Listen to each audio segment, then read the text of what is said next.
Assalamualaikum warahmatullahi wabarakatuh. Saya harap teman-teman tetap sehat dan apa yang kita kerjakan hari ini selalu mendapatkan ridho dari Allah. Hari ini kita akan membahas tentang koneksitas antara ekonomi kapitalis dengan ekonomi neoliberalis atau ekonomi kapitalis baru. Seperti Anda ketahui, kapitalisme atau ekonomi kapitalis itu lahir dari hasil pemikiran seorang cendekiawan ekonomi dunia dari aliran mazhab klasik yang bernama Adam Smith dalam bukunya yang berjudul The Wealth of Nations. Di mana dalam bukunya yang berjudul The Wealth of Nations ini Adam Smith mencirikan bahwa konsep sistem ekonomi kapitalis ini memiliki dua ciri. Yang pertama, adanya free market. Kemudian yang kedua adanya the invisible of hand. Yang dimaksud dengan free market oleh Adam Smith adalah bahwa dalam konsep ekonomi kapitalis itu ada satu kegiatan pasar yang dimana kegiatan pasar tersebut itu kegiatannya adalah kompetitif ya. Persaingan yang kompetitif, dimana harga pasar itu hanya ditentukan oleh kesepakatan antara penjual dan pembeli atau kekuatan penawaran dan permintaan.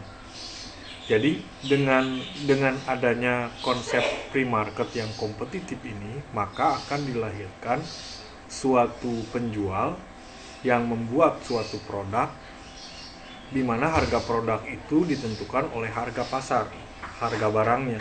Dan harga barang ini akan menentukan harga produksi dan harga konsumsi, sehingga kualitas produk yang disesuaikan dengan harga tersebut itu sesuai dengan permintaan pasar, sehingga akan melahirkan suatu produk yang berkualitas, yang kompetitif tentunya. Nah, ketika ada barang yang tidak kompetitif baik dalam harga maupun kualitas, maka barang tersebut akan keluar dari pasar itu dengan sendirinya. Kemudian yang kedua, kata Adam Smith bahwa dalam sistem ekonomi kapitalis, pemikiran dia itu harus the invisible of hand. Tidak boleh ada campur tangan dari pemerintah. Pemerintah hanya bertanggung jawab untuk keamanan pasar saja, memberikan fasilitas,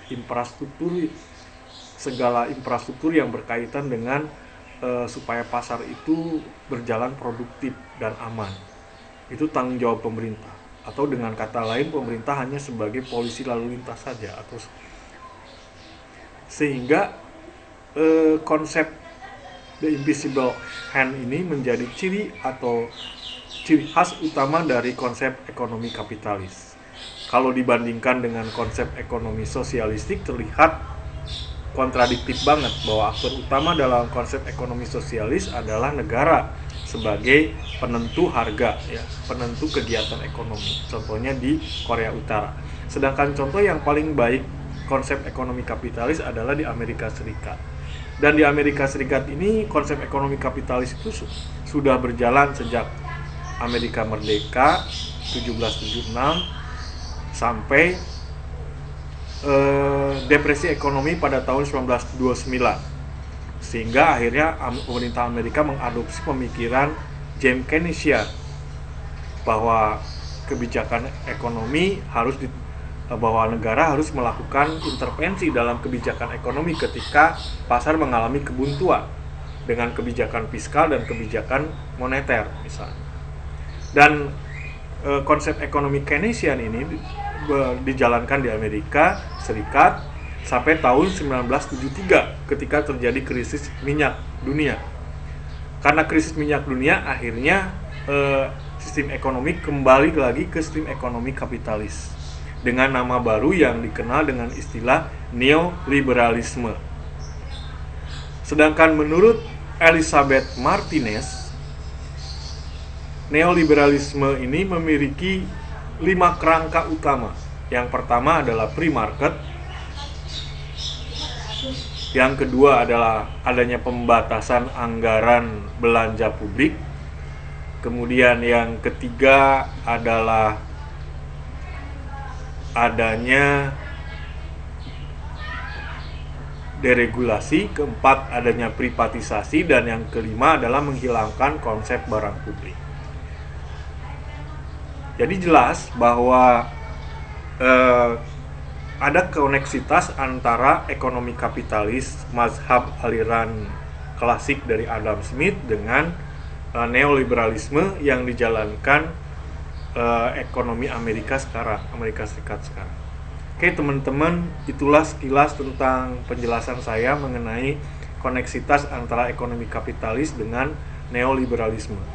Untuk penjelasan lebih lanjut, kita akan kuatkan lagi di pertemuan berikutnya. Kalau ada pertanyaan atau komentar, mohon ditampung dan kita ketemu dan kita bahas di minggu depan. Terima kasih atas perhatiannya. Wassalamualaikum warahmatullahi wabarakatuh.